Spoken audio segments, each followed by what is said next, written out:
The last, but certainly not least, player profile of this season is with youngest squad member Andile Phehlukwayo. We took a trip to a cosseted place of adventure known as Groovy Ball's Lifestyle Adventures. With Andile having an eager for adventure quality about him, we thought it best to bring him out here with a fellow Dolphins buddy to experience the Aqua Ball, a ride that can best be described as one hell of a crazy water slide. Nice to go in.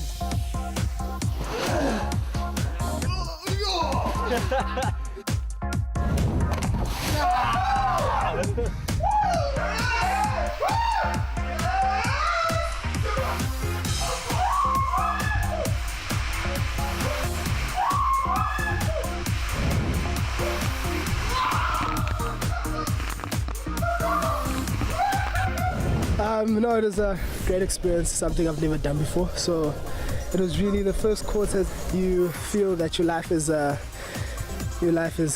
in trouble here. Nico Bass, ops manager at Groovy Balls, shared his thoughts on having our boys take part in the activity. Both of them are awesome people.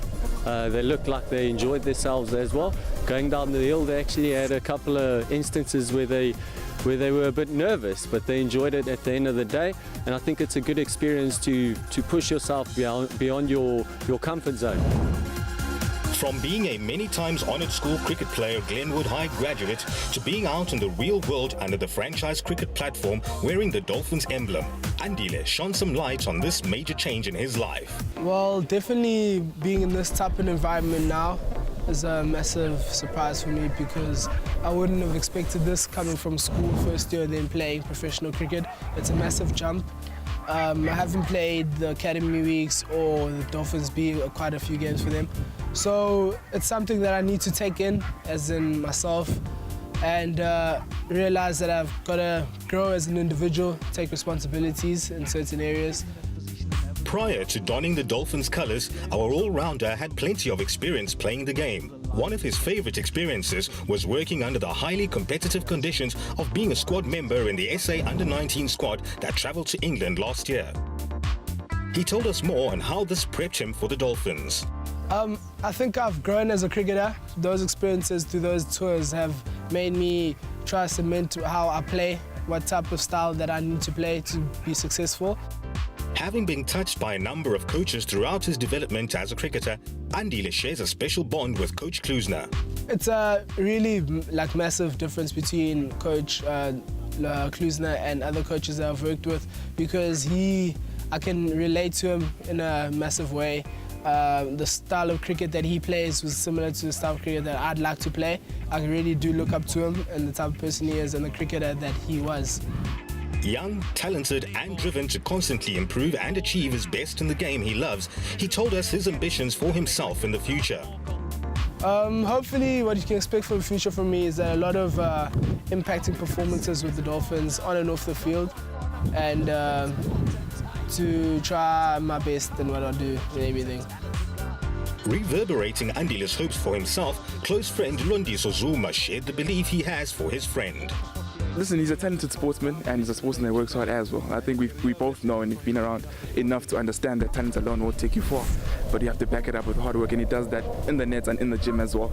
So if he backs up his talent, if he keeps backing up his talent with the hard work that he puts in, he has the potential to be one of the greats in this country.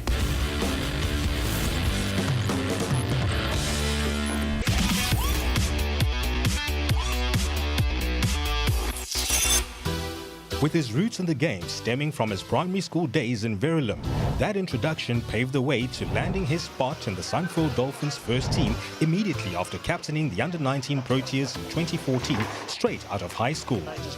Being amongst the younger players in the setup, Sibbs looked back on the days he first donned the Sunford Dolphins emblem, playing among players he had always idolized in front of a home crowd. I think the first game that I played, I could barely speak. I think they were trying to talk to me and I couldn't reply. So your first couple of times you're very nervous and you can't believe that you're on the field with these guys, and you look around and you're just wow. I think with due time you kind of settle in and you get comfortable. And it's just such a good team environment, the way that the guys vibe and the way that things happen. And they just make sure that you're always comfortable, and they're very helpful. So it's very easy to grow as a cricketer and to play your best brand of cricket. Being a young black cricket player, successfully living out his dreams in cricket, Sibs imparted lessons learnt along his journey in the game to young aspiring black players. I think in today's day and age, there are many opportunities for young black cricketers to make it in the cricketing world. But there are many challenges that they're going to come across, and especially when you come from unprivileged backgrounds. You get to the privileged schools, should I say.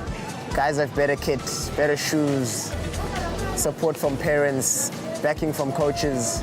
That's one of the things that you don't grow up with, but you somehow have it in you that you've got that inner strength to bypass it. I just think it's a matter of staying level-headed, being nice and strong. It is a tough road because everyone does have a different road to get to their success. But the higher you go, the easier it gets. So just keep being hungry and just keep going. A bit of a daredevil, which challenged Sibs to take part in an activity he hadn't even heard of until then, microlight flying. Stoked at the idea of flying, we took Sibs out to the Virginia airport, where after meeting up with Brad from the Durban Sky Flight School, was strapped up and ready to take flight. Ready to go. Let's do this. Our poker-faced all-rounder let us in on his time up in the air.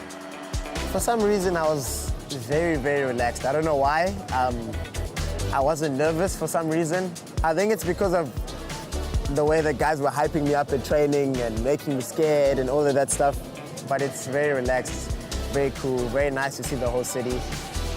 We got to fly over Kingsmead, which was quite cool. And hopefully I get to do it again, take some friends on, and hopefully get more of the guys in the team to do it. So, yeah.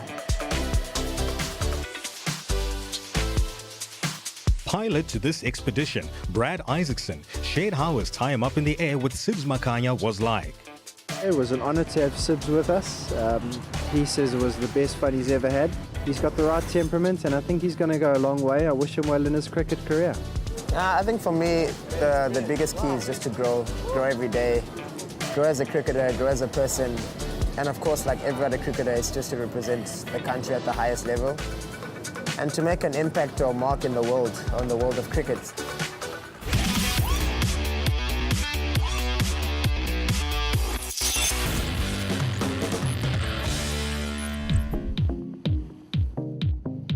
Recently, the international games made their way to our shores, and our KZN Cricket Union readied our home stadium, Sahara Kingsmead, to welcome our much-adored Proteas and popular West Indies.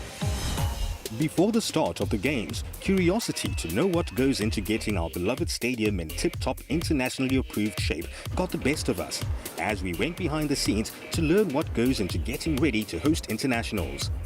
Stadium manager Brett Proctor let us in on all the details. It encompasses quite a lot of things. First and foremost is to ensure the playing conditions are good for the two teams that come here, particularly the high standards that are set at international level. You really want a beautiful, pristine outfield and a very true and good batting pitch for one-day internationals. So we'll oversee that. Then the rest of the procedure is to make sure that the day is as good for the spectators and patrons as is possible, so that their experience when they come here is decent, so that all the amenities are functioning at the best of their ability, whether it be the vendors, the bars, then just your standard things like the suites, the selling of the suites, the occupancy in the suites, the ticket sales. It encompasses quite a great deal, and it always lends up to a hugely busy time prior to international cricket.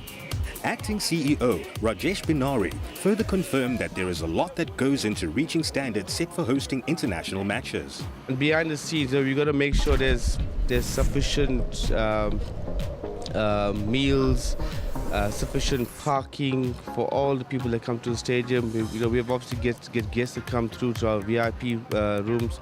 We must make sure that is 100%. We've got suite holders. We've got to make sure they're comfortable. Whatever their requirements are. We work closely with the police officers as well and a whole lot of security guys to make sure that is up to standard. So yeah, a lot of work does go into it. Altaf Kazi, Head of Media and Communications at Cricket SA, had nothing but words of praise on the work done by our union as host to the games. Obviously, lots of preparations goes into the match. It's a joint effort between Cricket SA and the host union. And generally around the country, we get really good support from the union in terms of laying the foundation, setting up logistics around the match, whether it's training, whether it's promotion of the game, whether it's the media facilities. So at the end of the day, KZN, like most of, or in fact all of our unions, have been very helpful in ensuring that international match is staged to a highest possible standard. The most exciting element that international games bring is that of the loyal buzzing fans that proudly come out in huge numbers to the stadium in support of our boys. We're fairly satisfied at the response from the KZN people in supporting the Proteas. We took to the stands to hear from the local loyal fans on their take on being the host stadium and watching these international games at home.